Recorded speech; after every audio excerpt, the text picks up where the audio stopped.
रहेंगे, नेक रहेंगे, तभी नेक रहेंगे। बटेंगे तो कटेंगे। बुलडोजर पे हर एक व्यक्ति के हाथ नहीं फिट हो सकते।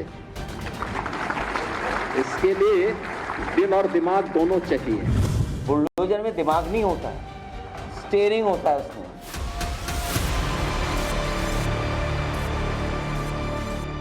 दंगाइयों के सामने नाक रगड़ने वाले लोग बुलडोजर के सामने वैसे ही पस्त हो जाएंगे। दिल्ली वाले कब किसका स्टीयरिंग बदल देंगे?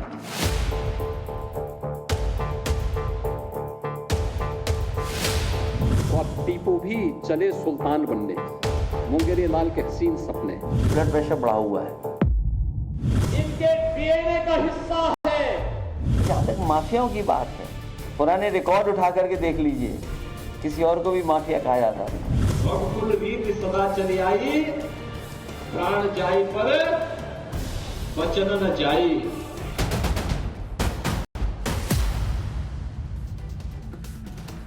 नमस्कार दर्शकों, मैं हूं नाविका कुमार और आप जुड़ रहे हैं मेरे साथ सवाल पब्लिक का के स्पेशल एडिशन में। लोकसभा चुनाव के बाद यूपी का रिजल्ट बीजेपी के लिए झटका था, इसमें कोई दो राय नहीं है।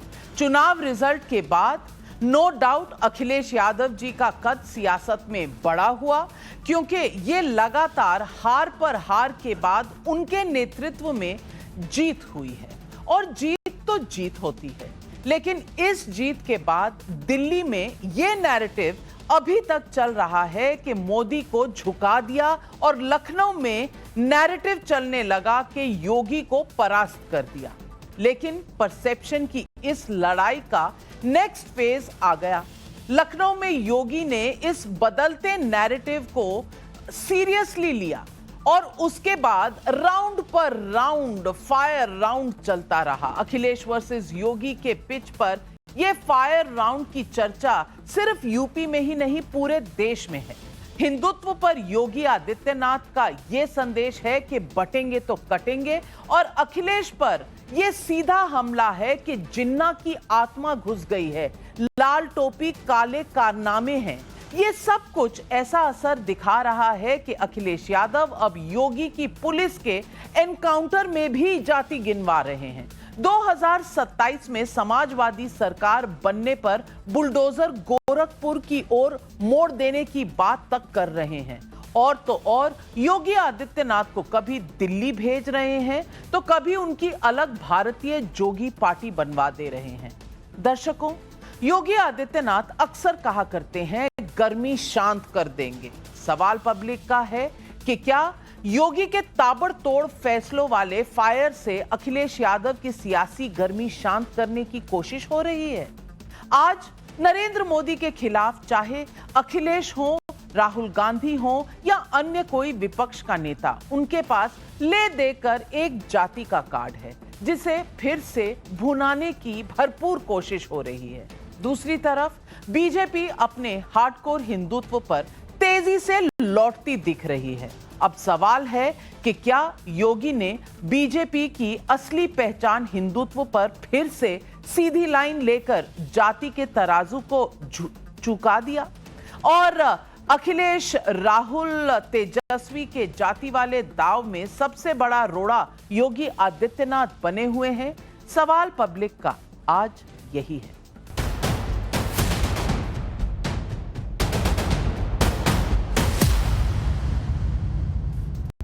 और आज इन सवालों के जवाब देने के लिए मेरे साथ जुड़ रहे हैं मेरी दाहिनी तरफ शहजाद पूनावाला, बीजेपी के राष्ट्रीय प्रवक्ता, और उनकी दाहिनी तरफ हर्षवर्धन त्रिपाठी, मेरे साथी वरिष्ठ पत्रकार, और मेरी बाईं तरफ अजय वर्मा जी, नेता हैं कांग्रेस पार्टी के, और राजकुमार भाटी जी का तो खास स्वागत है, समाजवादी पार्टी के राष्ट्रीय प्रवक्ता, और आज स्टूडियो में है। आज मेरी कितनी क्लास लेंगे ये कुछ एक राउंड के बाद पता चल जाएगा। और उनके साथ विवेक श्रीवास्तव जी, लेफ्ट पार्टीज के रिप्रेजेंटेटिव हैं लेकिन कहते अपने आप को राजनीतिक विशेषज्ञ हैं। इससे पहले कि मैं फायर राउंड की तरफ चलूं, मैं पूछना चाहती हूं शहजाद पूनावाला, ये पूरा जो योगी वर्सेस अखिलेश का मामला चल रहा है, ये क्या आने वाले समय में देश की राजनीति का जो डायरेक्शन है वो तय करेगा, क्योंकि लोकसभा चुनाव के बाद एडवांटेज अखिलेश, डिसएडवांटेज बीजेपी था। तो क्या इसीलिए फायरिंग कुछ ज्यादा हो गई है योगी की तरफ से, ताकि लाइन सेट कर दी जाए और जाति का काट हिंदुत्व में फिर से लौट कर आ जाए?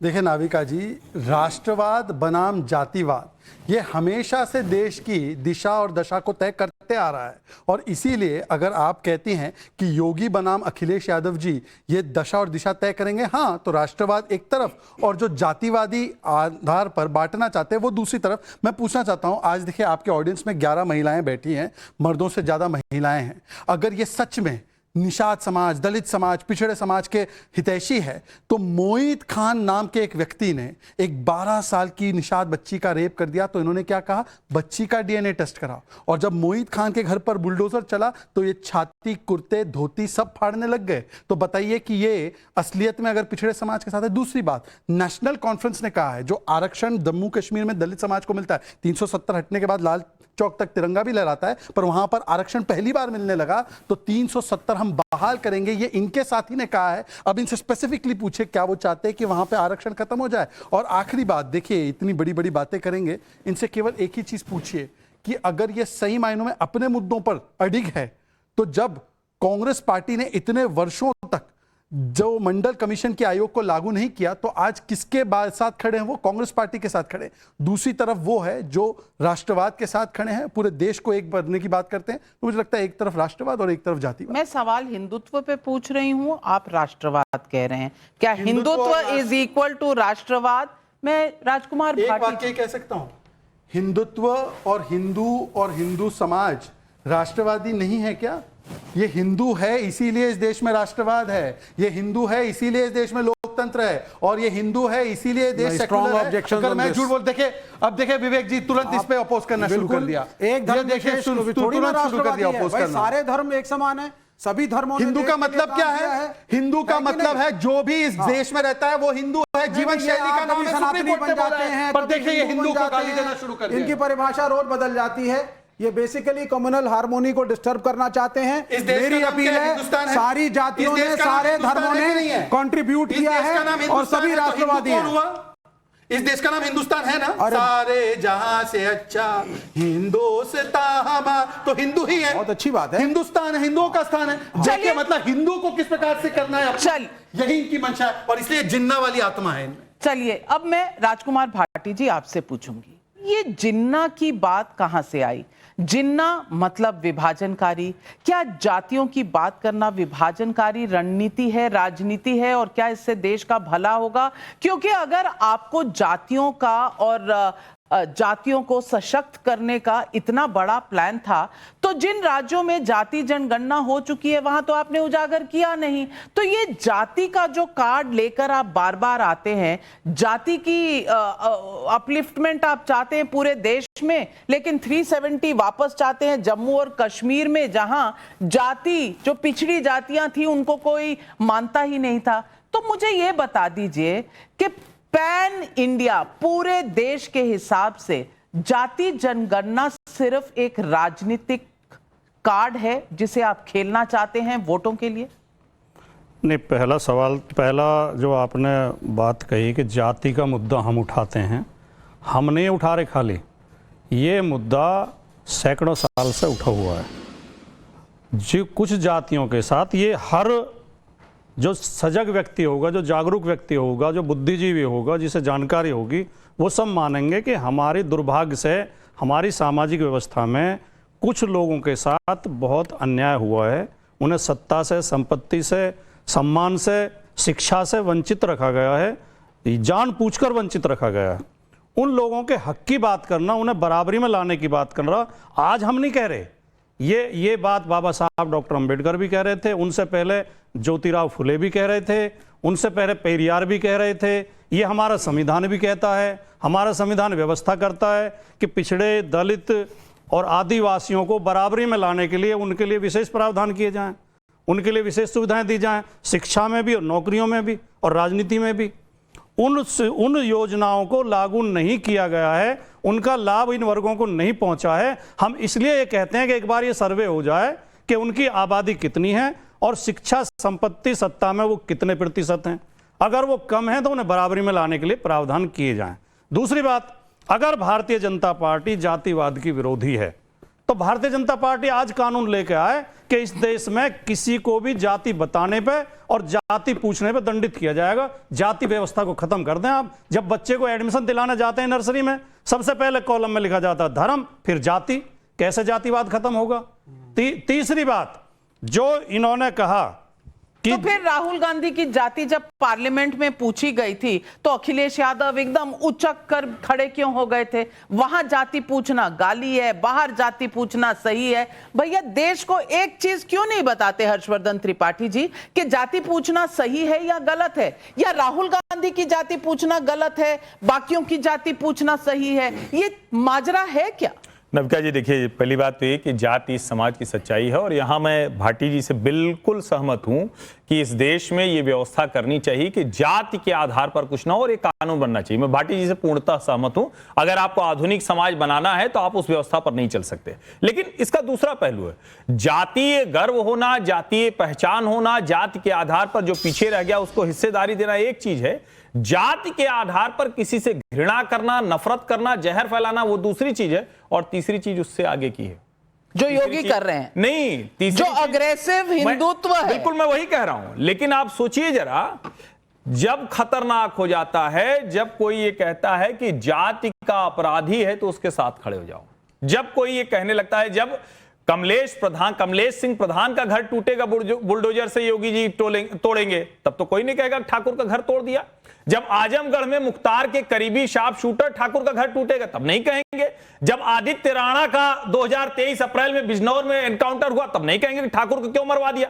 लेकिन जैसे ही कोई मंगेश यादव का एनकाउंटर होगा, और तो और विकास दुबे का एनकाउंटर होता है तब भी कहते हैं योगी ने मरवा दिया, तब ब्राह्मण का विरोध। मुझे लगता है इससे बचना चाहिए। और जो सबसे जरूरी बात है, अगर आप ये कह रहे हैं कि जातियों को सम्मान मिले, जातियों को उनका हिस्सा मिले, तो निश्चित तौर पर मिले। तो जब ये कहा जाता है कि भाई जिनको हिस्सा मिल गया, जैसे ब्राह्मण ठाकुर को हिस्सा मिला, वैसे दूसरी भी कुछ जातियां होंगी 75 साल में ना, उनको भी हिस्सा मिले। और इसीलिए जब योगी कहते हैं कि बटोगे तो कटोगे, ये सच है। इसमें कोई कम्युनल एंगल को अगर कोई देखता है तो इसका मतलब कि वो गलत बात कर रहा है। या तो आप इधर बोलिए या तो उधर बोलिए, दोनों के बीच में कैसे पांव रख के चलेंगे? एक तरफ तो आके हम जाति बात करेंगे, दूसरी तरफ ये बात करेंगे। और मैं अजय वर्मा जी आपसे यही पूछना चाहती हूं, सब मिलकर कहते हैं बटेंगे तो कटेंगे, अगर योगी ने कह दिया तो ये कम्युनल भाषा है। अरे भैया बुलडोजर गोरखपुर की तरफ मुड़ जाएगा 2027 में, ये कौन सी भाषा है?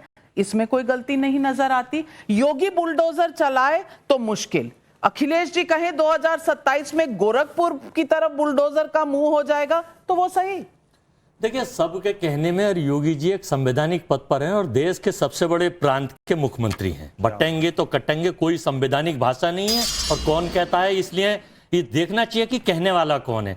और नाविका जी, आप तो मातृत्व की पहचान है, महिला शक्ति हैं। आज एक देश संसार की महिला शक्ति ने हमारी पार्टी देश में ज्वाइन करी, विनेश फोगाट ने। जब उसको दिल्ली की सड़कों पे देश का जब मेडल लाई थी तो पोडियम पे फोटो खिंचता था। और जब उसको हक मांगा गया उस बलात्कारी लोगों से और उन लोगों से जो मोलेस्टेशन के लिए दोषी थे, तो उसके ऊपर पुलिस ने लाठी मारी गई और उसके साथ पूरे देश ने करा। लेकिन ये भाजपा के लोग उसके साथ थे नहीं। तो ये कैसे चरित्रवान वाली पार्टी और कहते हैं देश हित की पार्टी करते हैं। 2014 में मैं ये शहजाद पूनावाला जी हैं जो देश को चूना मोदी जी ने लगाया किस चीज का, 2 करोड़ नौकरी देंगे, 15 लाख खाएंगे, चप्पल वाला जहाज में जाएगा, अमीर गरीब हो जाएगा। तो वो चूना ऐसा है, शहजाद जी देखो उतर गया वो चूना। और मेरा आपसे अनुरोध है नाविका जी कि मातृत्व की कुछ शक्ति आप सरकार के साथ तो बांटती हैं, अपोजिशन के साथ के लोगों की भी बांटते हैं। अपोजिशन में भी बहुत सारे लोग ऐसे मिलेंगे जो आपको हाथों पर और सिर पर उठाकर विनेश की तरह ले जाएंगे और संसार में आपको खैर मुझे अगर ऊपर उठना होगा मैं खुद उठ लूंगी। मुझे कतई भी सहारे की जरूरत नहीं है। तो कम से कम नहीं, व्यक्तिगत टिप्पणी आप मुझ पर भी कर रहे हैं और शहजाद पर भी कर रहे हैं। शहजाद बोलेंगे क्योंकि व्यक्तिगत व्यक्तिगत आप किसी के भी नाम को आप किसी के नाम के साथ ये कहेंगे तो गलत बात है। शहजाद जवाब दीजिए। 10 सेकंड मेरा तो सुन लीजिए। सबसे पहले तो मुझे तो गर्व है कि मुझे चूना वाला के साथ जोड़ा गया, क्योंकि चूना लगाने का काम गरीब लोग करते हैं,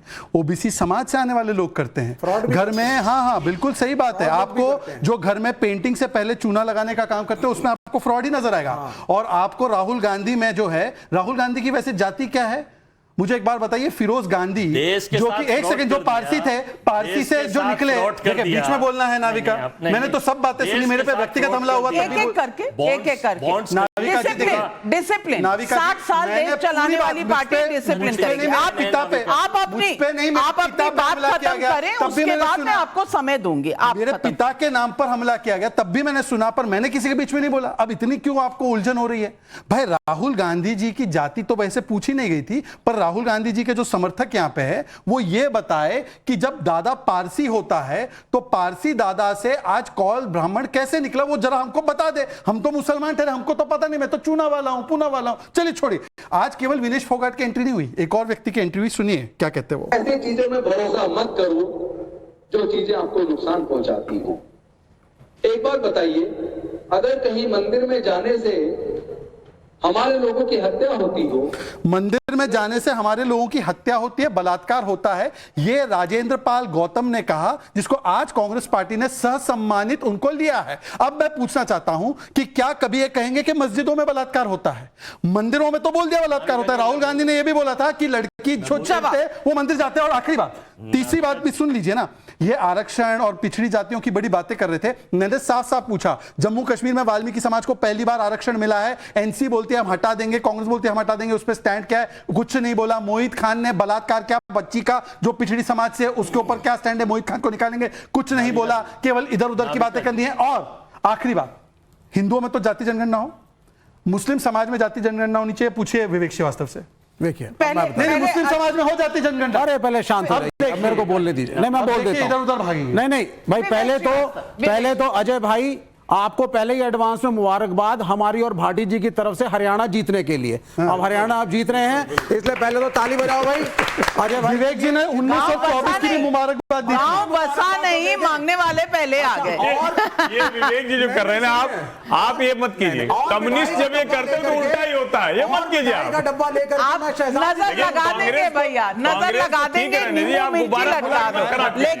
लेकिन सवाल नहीं, मैं पूछ रही हूँ, मैं ये जानना चाहती हूँ कि मैं सवाल पूछती हूँ योगी आदित्यनाथ पे, सब लोग इधर उधर, यूपी से शुरुआत हुई, हरियाणा चले गए, यहाँ चले गए, अरे भैया मैं विवेक जी आपके अलायंस के पार्टनर हैं, उन्हें भी समय दे दीजिए। मैं सवाल पूछ रही हूँ, योगी आदित्यनाथ ने एक के बाद एक जो बैटिंग की है वो भारी पड़ रही है अखिलेश जी पर क्या? देखिए, ऐसी बैटिंग करी है कि 2024 में ये हो गए ओपनिंग बैट्समैन। ये बजाओ ताली भाई, इतने ज्यादा सीटें लेकर समाजवादी पार्टी आई है, तो ऐसी बैटिंग करी उन्होंने कि भाई वो क्लीन बोल्ड ही हो गए। नहीं, अभी आप रुकिए, पहले स्थिति बन चुकी है, अभी आगे मिलने से ताली भी मंगवा रहे हैं, ताली मारे वोट तो बढ़ने से रहे, अच्छा रिजल्ट आया, वोट तो मिलने से रहे। अब देखो, you should have a big heart. ऐसा मत बजाओ, तुम ऐसे बजाओ। एक सेकंड, किन्नर समाज हमारे देश का, हमने तो किन्नर अखाड़ा को भी मान्यता दी है। हमारे देश में किन्नर समाज बहुत ही सम्मानित समाज है। यदि राष्ट्रीय प्रवक्ता समाजवादी पार्टी किन्नर समाज का यहाँ पर अपमान करे तो बिल्कुल करे,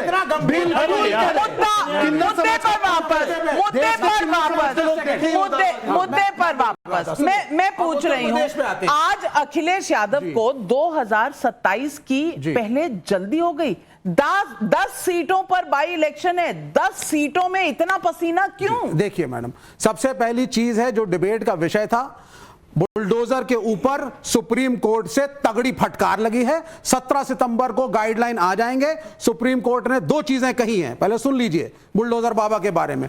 पहली चीज, अगर इलीगल आपने कुछ बनाया है उसके ऊपर तोड़ रही है कोई भी सरकार, कोर्ट कह रहा है सही है, आप जरूर तोड़िए साहब इलीगल। लेकिन जहांगीरपुरी के अंदर जब यहां हनुमान जयंती के दिन दंगे हो रहे थे और मस्जिद को घेर लिया था और डीजे बजा रहे थे, तो अचानक एमसीडी के बुलडोजर्स प्रकट हो गए और तोड़ने लगे साहब माइनॉरिटी कम्युनिटी की दुकानें। किसकी दुकानें तोड़ रहे थे?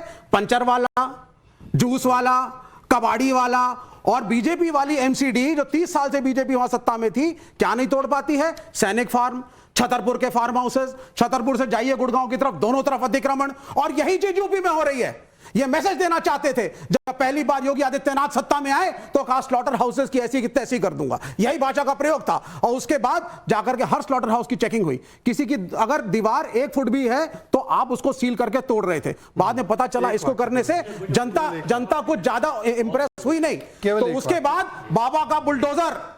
नाविका जी, एक व्यक्ति था जिसने एक 8 साल की बच्ची के बलात्कार का समर्थन किया था। समाजवादी पार्टी के लोग हंस सकते हैं, ये जो समाजवादी पार्टी के लोग लाए हैं वो हंस रहे हैं। देखिए, मैं इंटरप्ट नहीं कर रहा हूं नाविका जी, प्लीज कृपया करके कंट्रोल करवाइए। मुझे लगता है कि ऐसे ठीक नहीं। 8 साल की बच्ची का बलात्कार करने वाला व्यक्ति, उसके समर्थन में उतरने वाले मंत्री को हमने तो भाजपा से हटा दिया। उस व्यक्ति को प्रियंका वाड्रा ने न केवल टिकट दिया, वो चुनाव लड़ा, बल्कि वो स्टार प्रचारक बना है कांग्रेस पार्टी का। उस पर एक जवाब नहीं देंगे, और वो बच्ची मुस्लिम समाज से थी। मोहित खान पर एक जवाब नहीं देंगे। आरक्षण खत्म कर देंगे एनसी और कांग्रेस पार्टी जम्मू कश्मीर, उस पर एक जवाब नहीं देंगे। मुस्लिम जातियों में, मुस्लिम समाज में कास्ट, मैं मेरी बात तो हो जाने दीजिए, मेरी बात हो जाने दीजिए। ऐसे नहीं हो सकता, नहीं पर अनएंडिंग भी नहीं हो सकता। आप अपनी बात, आप कितना इंटरप्शन है, 10 सेकंड में बात करें। मुस्लिम समाज में जाति जनगणना हो, इसका जवाब नहीं। और आखिरी बात मैं पूछना चाहता हूं, आखिरी बात पूछना चाहता हूं, मैं आखिरी बात पूछना चाहता हूं। देखिए, अब मैं सिर्फ एक सवाल ये पूछना चाहता हूं कि अभी जो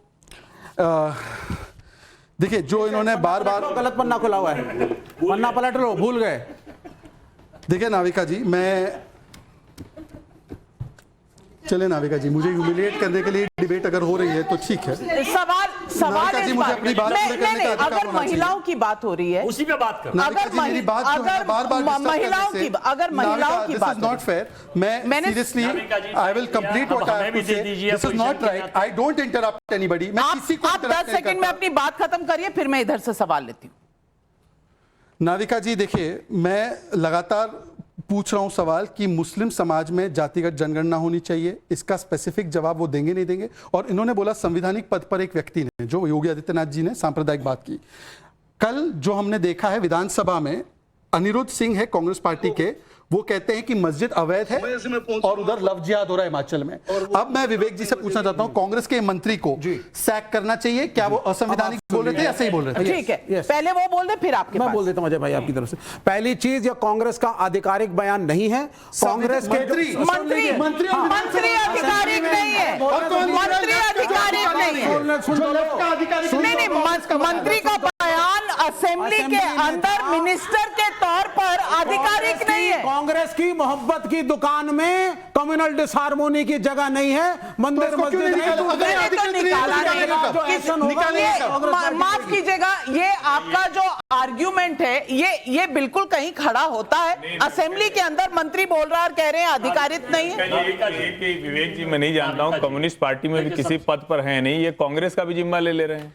अनिरुद्ध सिंह वहां सरकार में मंत्री हैं, आज वो विक्रमादित्य को लेकर भी गए और उन्होंने कहा कि ये अवैध मस्जिद बनी हुई है, हम इसको तोड़ेंगे, जो कानूनी कार्रवाई होगी करेंगे। बाहर के लोग आकर पहाड़ का जो एटमॉस्फेयर है खराब कर रहे हैं, डिस्टर्ब कर रहे हैं, वो सब बोला हुआ उन्होंने। और एक चीज मुझे जो बहुत बुरी लगी, कांग्रेस के लोग क्या धमकी के अंदाज में आ गए। वो बता रहे हैं कि नविका जी, आप भी जरा हमारे पक्ष में बोलिए तो हम आपको भी विनेश की तरह सर पर बिठा घूमेंगे।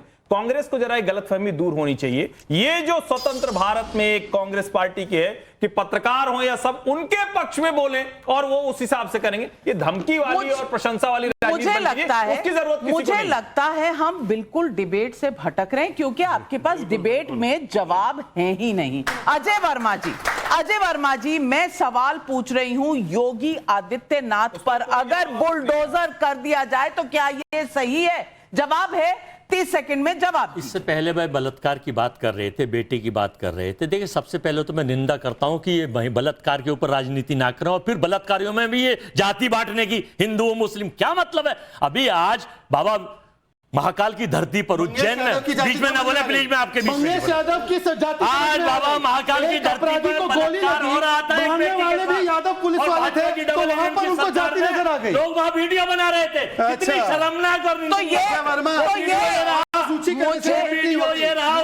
नगरी पर दूषित, उससे पहले बाबा विश्वनाथ की नगरी को दूषित किया भाजपा पार्टी सेल के 3 बनारस की नगरी को दूषित करा। मक्का मदीना के बारे में बोल सकते हैं? मक्का मदीना के बारे में बोल सकते हैं? मैं ही बोले उन पर बुलडोजर नहीं चला। अब मैं बाबा के बुलडोजर की बात कर रहा हूँ। राजेंद्र पाल गौतम को लिया मंदिर में बलात्कार होते हैं, उस पर एक जवाब मैं आज यहाँ इतनी नहीं, अजय वर्मा जी, अगर आपको लगता है आप ऊंचा बोल सकते हैं, मैं आपसे बहुत ऊंचा बोल सकती हूँ, मुझे माइक की भी जरूरत नहीं है। और मैं आज यहाँ बैठी महिलाओं से पूछना चाहती हूँ, इस देश में बलात्कार पर न्याय होता है या राजनीति? सिंपल सा सब राजनीति हो रही है। कौन कर रहा है? कौन करता है ये भी बता दीजिए। क्या एक पार्टी करती है या सब? लीडर करते हैं, सभी राजनेता सब करते हैं, ये जनता कह रही है। लेकिन मैं पूछना चाहती हूँ राजकुमार भाटी, राजनीति के लिए कई टॉपिक हैं। अब राजनीति का टॉपिक तो ये भी निकाला गया है, जो अखिलेश जी ने निकाला, कि योगी जी को अलग पार्टी बनानी पड़ेगी, भारत जोगी पार्टी। भाई ये कहाँ से? अपनी पार्टी में संभाल लीजिए चाचा भतीजा, तो बाहर की पार्टी में आपको कैसे इतना ज्ञान है? योगी जी ने अपने संगठन से 2007 में प्रत्याशी लड़ाए थे, 2012 में प्रत्याशी लड़ाए थे। एक प्रत्याशी तो उनके बीजेपी के अधिकृत प्रत्याशी को हरा के चुनाव जीता भी था। हिंदू या वहानी के झंडे पे वो चुनाव लड़ाते थे। योगी आदित्यनाथ जी भारतीय जनता पार्टी के अनुशासित कार्यकर्ता कभी नहीं रहे। 2017 में उनका नाम मुख्यमंत्री के लिए था ही नहीं। मुख्यमंत्री पद की शपथ तो किसी और को दिलवाई जा रही थी। किसको दिलवाई जा रही थी बता दीजिए। मनोज सिन्हा को। पूजा भी कर चुके थे, सारे मीडिया को पता है, पूरे देश को पता है। और पता नाविका जी को भी है। पर वो तो इंटरनल मामला है, इनको कैसे पता? बहुत वरिष्ठ पत्रकार हैं, बहुत जानकारी रखती हैं, पता आपको भी है। और आपकी मुस्कुराहट बता रही है, बहुत चीज समाजवादी पार्टी के अंदर जो हो रहा है वो भी पता है। योगी आदित्यनाथ ने अंदर हो रहा है, वो अंदर की बात है, आपकी बात है। लेकिन हर्षवर्धन पार्टी मेरे नाविका जी थोड़ा सा समय, योगी आदित्यनाथ जी ने धमकी दी थी पार्टी तोड़ दूंगा, धमकी के आगे झुक के उन्हें मुख्यमंत्री बनाया गया था। आज भी दोनों उप मुख्यमंत्री उनके, योगी आदित्यनाथ लखनऊ में मीटिंग बुलाते हैं, उप मुख्यमंत्री उड़ के हवा से दिल्ली आ जाते हैं। एक वाक्य तो ये इनसे क्या उम्मीद कर सकते हैं? कभी भी पार्टी बना सकते हैं। मुझे लगता है शहजाद वाला नए अखबारें भिजवा दीजिए इनके घर, एक सवाल, और नए टीवी चैनल, क्योंकि ये पुरानी बात बता रहे हैं। आपने इनसे पूछा अजय जी से, वो आपको मुझसे पूछना चाहिए था, मैं उसका जवाब भी दूंगा। मैं आ रही पहले इसका जवाब। ऐसा है, वैसे तो एक कहावत है, झाकी रही भावना जैसी प्रभु मूरत दिखे तिन तैसी। जो अपने अब्बाजान के हाथ से माइक छीन ले मंच से, उनको तो हर जगह पार्टी टूटती हुई नजर आएगी। इनके तो वही संस्कार है कि अब्बाजान के हाथ से भरे मंच से धक्का मार के 60-70 वर्ष के एक व्यक्ति को अपना माइक छीन लिया। अब मैंने नाम नहीं लिया, पर विवेक जी और समाजवादी पार्टी के चेहरों की हवाइयां उड़ी हुई नजर आती है। हम तो खुश पता हैं चलता है कि औरंगजेब के बाद अपने अब्बाजान के हाथ से माइक छीनने का काम अगर किसी ने किया है तो हम आपका शुक्रिया अदा करते हैं। हम आपका शुक्रिया अदा करते हैं कि अखिलेश जी के अब्बाजान को आपकी सरकार ने सम्मानित किया। बात यह है, शुक्रिया अदा करते हैं विवेक जी। कम से कम मैं तो, आपने देखिए शुरुआत में आपने प्रधानमंत्री आ जाए, गवर्नर आ जाए, फोटो सेशन में सब हटा दिए जाते हैं। आपने शुरुआत में हरियाणा में इंडिया अलायंस की सरकार को शुभकामनाएं भी दी। शुभकामनाएं नहीं, एडवांस कांग्रेचुलेशंस भी हैं। सुनिए अच्छी बात है। दीपिंदर हुड्डा ने बोला है कि यहां पर समाजवादी पार्टी का तो कोई अस्तित्व नहीं है, उनको तो हम एक सीट देने से रहे। तो आप लोग खुशियां मनाइए, हम तो जाएंगे।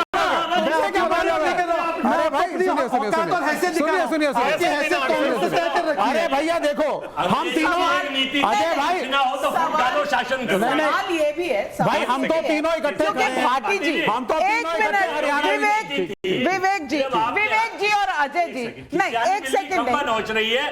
फूट डालो, शासन करो, डिवाइड एंड रूल। वो तो आपके लिए, क्योंकि आप जितनी सीटें जीते। सुनिए, हरियाणा कांग्रेस को समाजवादी पार्टी की जरूरत है, जो कि सपा की तरह। समाजवादी पार्टी का हरियाणा में कोई जनाधार नहीं है। दीपेंद्र हुड्डा स्तर पे अब बना लो, अब पूछिए, हमें कोई दिक्कत नहीं है, आपको क्या दिक्कत है?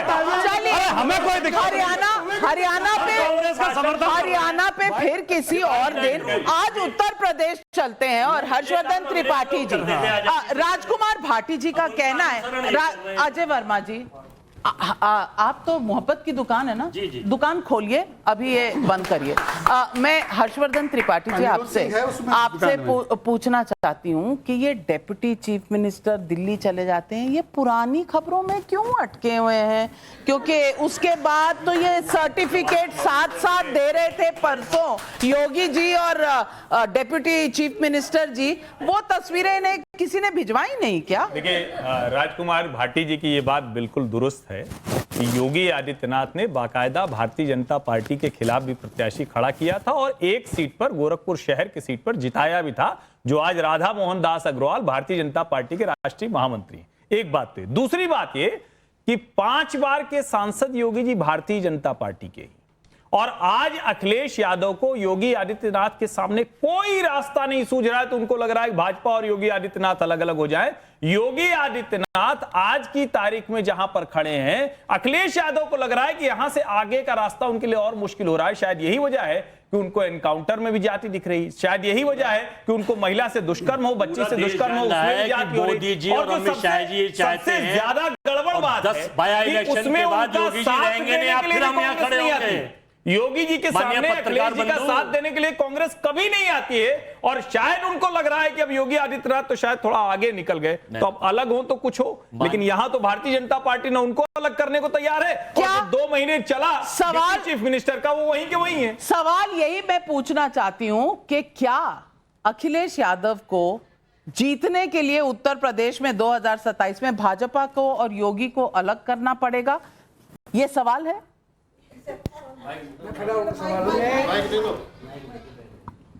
मैं एक भारत का वो किसान हूं जो आपकी डिबेट जो पूरे देश में दिखाई जाती है और डिबेट को सुनते हैं, और आपकी डिबेट में मुद्दे पर सवाल करता हूं। मुद्दे पर सवाल। अभी चुनाव आया है, चुनाव में हर पार्टी जो है ना, जो डिबेट हो रही है, किसान के ऊपर कोई डिबेट नहीं है, किसान की कोई बात नहीं है। जब किसान के दर्द को नहीं समझोगे आप, इतनी बहस जो हो रही है इसमें एक बार भी मेरे देश के गरीब किसान का कहीं भी कोई पॉइंट उभर के नहीं आया।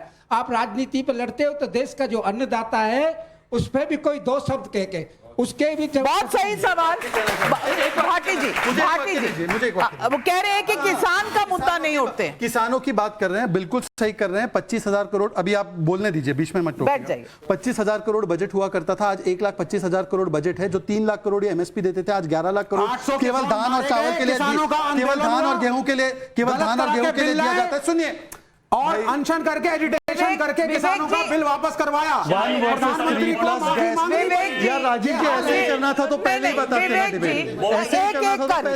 मुझे। पहले वो अपनी बात कर लें, आपको समय देंगे। शहजाद जी, अजय वर्मा जी, डिसिप्लिन जो आपने सीखा नहीं 60 साल की सत्ता में, जब आता है आपको लगता है किसानों पे मैं बात कहना चाहता हूं। नहीं, आपने सवाल पूछा, पहले जवाब तो सुन ले। जवाब दीजिए।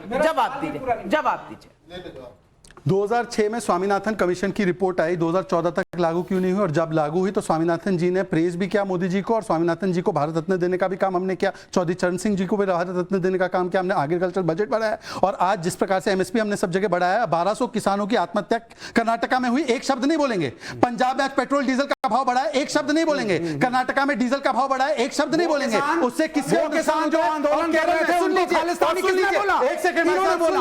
उनको नक्सली किसने बोला? इन्होंने बोला। 800 किसान इन्होंने मारे, बैठे रहे, फिर प्रधानमंत्री आकर के हाथ जोड़ के माफी मांगते, बिल वापस लेते हैं। किसानों को बलात्कारी कह दिया। सवाल ये है, बताइए कितनी शर्मनाक सवाल ये है, हर चीज आप लोग तो जीत चुके हैं, लेकिन बैठे अब भी विपक्ष में है। चक्कर क्या है, मर्ज क्या है भाई? आप तो ऐसे तीनों काले कानून की बात है ना। एक सेकंड, केरल में एपीएमसी लागू नहीं होता, कब कराओगे? कब कराओगे? क्यों केरल किस बात का हिस्सा है? कहते हैं हिंदुस्तान की बात करिए। केरल हिंदुस्तान में नहीं है, कश्मीर हिंदुस्तान में नहीं है। सवाल ये है, बलात्कारी बता दिया। कंगना रनौत पर उनको जो बीजेपी से झाड़ पड़नी थी, पड़ चुकी है। उससे नहीं होना, वहां पहले रैपट मार दो किसी के कान पे, अभी सॉरी बोल दो। मुझे लगता है कि अजय वर्मा जी झूठ बोलते हैं, चिल्ला चिल्ला के बोलते हैं, बार बार बोलते हैं, ऐसे ही बोलते हैं ना। ये बंद कर दीजिए। कंगना रनौत ने स्पष्ट तौर पर कहा कि वहां पर लाशें थी, क्या उस दलित को नहीं मारा गया था सिंघू बॉर्डर पर? क्या किसान आर्मी के कैंप में क्या बलात्कार नहीं हुआ था? सभी किसानों को बलात्कार ही नहीं किया। और देखिए चिल्लाते हैं ना, आपके पास कुछ नहीं होता। बीजेपी ने खंडन कर दिया, तुम ज्यादा बड़े बीजेपी से खंडन कर दिया। कोई तथ्य तर्क नहीं है, ये किसी भी बात बोले। अरे बीजेपी खंडन करे, आप बलात्कारी कहने वाले, आप भी किसान विरोधी पत्रकार, आप किसान विरोधी पत्रकार हैं।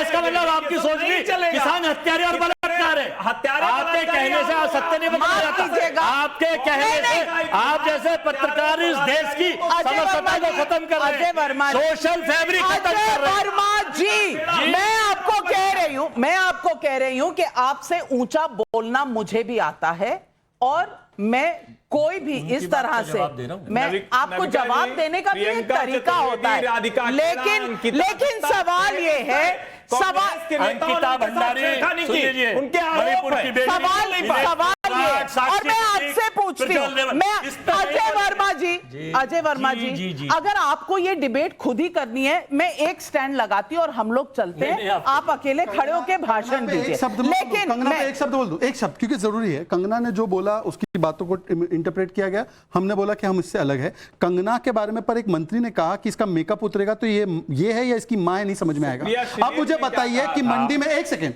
महिलाएं यहां पे बैठी हैं, कंगना का मेकअप उतरेगा तो पता नहीं चलेगा कि ये कंगना है या उसकी मां है। ये कांग्रेस के मंत्री ने किया, लड़की हूं लड़ सकती हूं कहने वाले। अब बताइए कि उन्होंने एक कार्रवाई नहीं की, उन्होंने बोला सही बोला कंगना पे। और ये भी कहा गया मंडी में आजकल भाव क्या चल रहा है, ये कंगना रनौत के बारे में कहा गया। और ये बात करते हैं महिला रक्षा की। एक मिनट अजय वर्मा, सवाल आपसे है कि इस तरह की भद्दी, इस तरह की भद्दी भारत की महिला है, इसीलिए कठुआ की महिला नहीं है इस देश की। अजय जी, कर्नाटक की महिला प्रिंसिपल लेवल इस स्टूडियो में ना मोदी के हाथ मजबूत करिए। स्टूडियो में मेरा डिसिप्लिन चलता है। 3000 वीडियो में अजय वर्मा जी, इस स्टूडियो में नहीं, माफ कीजिए, अगर पब्लिक का शो है तो पब्लिक सवाल पूछेगी और बीच में कोई नहीं बोलेगा। किसी की इतनी हिम्मत नहीं है कि पब्लिक के सामने बोले। मैं आपसे सवाल पूछती हूं, प्रियंका चतुर्वेदी कांग्रेस पार्टी से किस लिए निकली? 8 लोगों ने उसके साथ अभद्र टिप्पणी की, अभद्र व्यवहार किया, सस्पेंड हुए और वापस आ गए। उसके बाद राधिका खेड़ा निकल गई, उसके बाद अंकिता दत्ता, कांग्रेस की बीवी श्रीनिवास पर आरोप लगाया था। अभी केरल में मैं कह रही हूं कलकत्ता पर इस देश में आक्रोश इतना था, एक ट्वीट आया और कलकत्ता की बात कठुआ से जोड़कर ट्वीट आया राहुल गांधी का, और किसी के मुंह से कुछ नहीं निकला। क्या ये इस देश के संविधान के हिसाब से चल रहे हैं, इस देश के पब्लिक सेंटिमेंट के हिसाब से चल रहे हैं? मैं ये सवाल पूछती हूं आपसे। मेरा सवाल है, ये हमारे भाई हैं बीजेपी के प्रवक्ता, आप मेरी तरफ बात कर रहे हैं ना। ये पूरी दिल्ली में देखा है कि बीजेपी कितना महिला को सम्मान करती है। पूरे हिंदुस्तान ने देखा है दिल्ली में कि बीजेपी क्या महिला को सम्मान करती है। मैं बात करता हूं, जो अभी हमारे भाई, मैं इनसे पूछना चाहता हूं, जो ये जाति और धर्म की जो राजनीति हो रही है, मैं जब से बीजेपी की सरकार आई है, जब से एक जातियों को लेकर, धर्मों को लेकर टारगेट किया जा रहा है। मैंने एक सोशल मीडिया पे सुना माननीय मुख्यमंत्री जी का बयान कि एक घटना हो जाती है, उस घटना पे सदन में माननीय मुख्यमंत्री, जो कि उत्तर प्रदेश के मुख्यमंत्री हैं, वो ऐसी भाषा का प्रयोग करते हैं, एक जाति को लेकर टिप्पणी करते हैं कि ये लोग यादव हैं या ये लोग मुस्लिम समुदाय से हैं। क्या भाषा है ये मुख्यमंत्री? चलिए जवाब सुनेंगे, आप जवाब सुनेंगे ना? जवाब सुनिए। हाँ, जवाब सुनने नहीं, पहले जवाब सुन। 2012 में समाजवादी पार्टी ने अपने मैनिफेस्टो में लिखा था मुस्लिम आतंकियों को छोड़ेंगे। शुरुआत की थी अखिलेश यादव ने, और कोर्ट ने कहा था कि आज आपने आतंकी छोड़े तो कल पद्मश्री देंगे। तब आपकी जुबान पे नहीं आया। आप जाति नहीं, सुन लीजिए, अरे भाई सुन लीजिए ना, अब सुन लीजिए ना, अब सुन लीजिए ना। क्यों मुस्लिम होगा तो आतंकी छोड़ देंगे आप? नहीं, मुस्लिम होगा तो आतंकी छोड़ देंगे आप। और सुनिए, और सुनिए, और सुनिए, और सुनिए, और सुनिए, और सुनिए, और सुनिए, और सुनिए, और सुनिए। भाई साहब, आप सुन रहे हैं ना? कश्मीरी पंडितों के साथ जो हुआ वो आतंकवाद मानते हैं आप? मानते ना? नहीं मानते? नहीं मानते? मतलब देखिए, हिंदू आतंकवाद होता है, पर कश्मीरी पंडितों के साथ जो हुआ वो आतंकवाद नहीं है। और यही दिखाता है ये किसके साथ आए हैं, किसके लिए सवाल पूछ रहे हैं। सवाल भाटी जी, पंडितों के साथ सवाल भाटी जी मैं आपसे भी पूछूंगी, सवाल भाटी जी मैं आपसे भी पूछूंगी, जाति के हिसाब से। नहीं, आपका एक सवाल हो गया, एक नहीं, एक कश्मीरी पंडितों के साथ आतंकवाद नहीं हुआ। लेडीज फर्स्ट बताइए, कश्मीरी पंडितों के साथ आतंकवाद नहीं हुआ। मुझसे पूछो तो मैं बताऊंगा। जाति पे कह रही हूँ, जाति अब रही कहाँ है? देखिए, मुस्लिम की बात करो, मुस्लिम के साथ अन्याय जातियों के साथ होते थे, उन्होंने ईमान लाए, वो मुस्लिम बन गए, तो जाति व्यवस्था रही नहीं वहां। तो अब सुनिए, SC ST उनको स्पेशल प्रिविलेज दे दिया, वो सभी तो एक हैं, SC ST सब तो एक है, उनमें ये थोड़े वाल्मीकि हैं या यादव हैं। अब आए बैकवर्ड भी सब एक है, क्योंकि बैकवर्ड है। और रहे ब्राह्मण की तो ये हालत है, फिल्मों में देख लीजिए, बातों में देख लीजिए, ए पंडित इतनी बुरी तरह व्यवहार करते हैं जैसे हमने ब्राह्मणों ने ही, सुनो, ब्राह्मणों ने ही सारे देश को लूट लिया, हम ही खा गए। एक मिनट, अभी आएंगे। सवाल क्या है आपका? सवाल क्या है नाविका जी? अगला एक सवाल है, अभी कनागत आएंगे, आप पंडितों को ढूंढते फिरेंगे। एक अभी ऐड आया है, 40-50 हजार नौकरियां हैं जिसके अंदर सवर्ण सफाई कर्मचारी का काम करने को तैयार हैं। कहाँ है जाति व्यवस्था? सवाल है, भाटी जी जवाब देंगे, भाटी जी जवाब देंगे। नहीं, बहन जी के सवाल में ही जवाब छिपा है। सवर्ण जातियां सफाई कर्मी का काम करने को तैयार हैं, यानी जुल्म हो गया। आप कुछ जातियों पे थोपना चाहते हैं ये काम भी जाति करेगी। जो सीवर में उतरते 500 रुपए के लिए सीवर में कूद जाते हैं, उनमें से बहुत लोगों की मौत हो जाती है, वो एक ही जाति के लोग होते हैं, ये सबको पता है।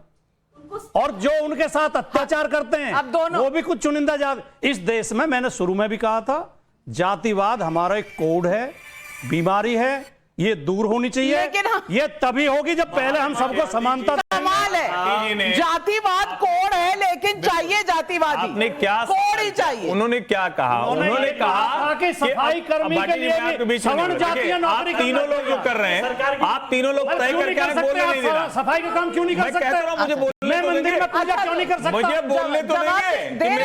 मैं पुजारी क्यों नहीं हो सकता? आप सफाई कर्मी क्यों नहीं हो सकते? एक पंडित को बोलने नहीं दे रहा। सारी जातियां महान हैं। पंडित को बोलने नहीं दे रहे। एक बेचारा पंडित। अब मैं तो पत्रकार था, इन्होंने मुझे पंडित बना के भाटी बोलने नहीं दे रहे। और मैं मानता हूँ त्रिपाठी जी बोल ले। मैं मानता हूँ कि भाटी ज्यादा ताकतवर है, लेकिन सवाल क्या है? सवाल ये है, जो बहुत गंभीर सवाल उन्होंने पूछा। अब एक मिनट, उन्होंने कहा सवर्ण भी सफाई कर्मचारी की लाइन में लगा है। उन्होंने ये नहीं कहा कि वो नहीं कर सकता। इसका मतलब आप समझिए, वो यही कह रही हैं कि जाति व्यवस्था का आज कोई मतलब नहीं है शहरों में। और मैं तो कहता हूं कि यहां जितनी सोसाइटी है, जरा उसके सिक्योरिटी गार्ड खोज लीजिए। और क्या कहीं वो जो सीवर में उतरता है वो न भाटी होता है न त्रिपाठी होता है, क्योंकि भाटी के पास भी बहुत जमीन है और त्रिपाठी करता नहीं था। अब सब मशीन से होगा, किसी को भी हाथ नहीं लगाना चाहिए। किसी भी जात का व्यक्ति सीवर में उतरे, ये हमारे समाज पर धब्बा है, कलंक है। हर जाति को सम्मानजनक काम करने का अधिकार है। बिल्कुल। और मैं पूछना चाहती हूँ, जहर को काटता है लेकिन कीचड़ को नहीं धो सकता। और विवेक श्रीवास्तव जी, मेरा यही मानना है कि बांग्लादेश में हिंदुओं के साथ कुछ हो तो जिस तरह के शब्दावली आती है कि जो अलग तरह के सोचने वाले फला ढिमका, अरे भाई तब तो आपको चिंता नहीं होती। लेकिन अगर जाति आ जाए, मंगेश यादव जिसे माफिया कहा जा रहा था, एनकाउंटर सही नहीं है, लेकिन एनकाउंटर को गलत कहिए तो आपको बहुत से एनकाउंटर को गलत कहना पड़ेगा। लेकिन सिर्फ यादव के एनकाउंटर को गलत कहना, क्या ये सही है? सिर्फ ये जानना चाहती हूं। देखिए, समाज के अंदर जो दलित है, जो पिछड़ा है, वो कमजोर है, ज्यादा अत्याचार इन्हीं कम्युनिटीज के खिलाफ होता है। जो सशक्त, वो समय गया नहीं है। और ये बेशक जितना मर्जी बैकग्राउंड बना ले शहजाद पूना वाला रिजर्वेशन के खिलाफ, इस देश में करण को, सुन लीजिए एक मिनट, इस देश में करण को सूत्रपुत्र कहा गया। मेरी बारी है। अब मेरी बारी है। आप डिस्टर्ब मत करो। यही लोकसभा चुनाव में मत बोलिए, कम्युनिस्टों की बड़ी खराब आदत है, मत करिए। आप आखिरी मेरे पास आखिरी 30 सेकंड, मेरे पास आखिरी 30 सेकंड है।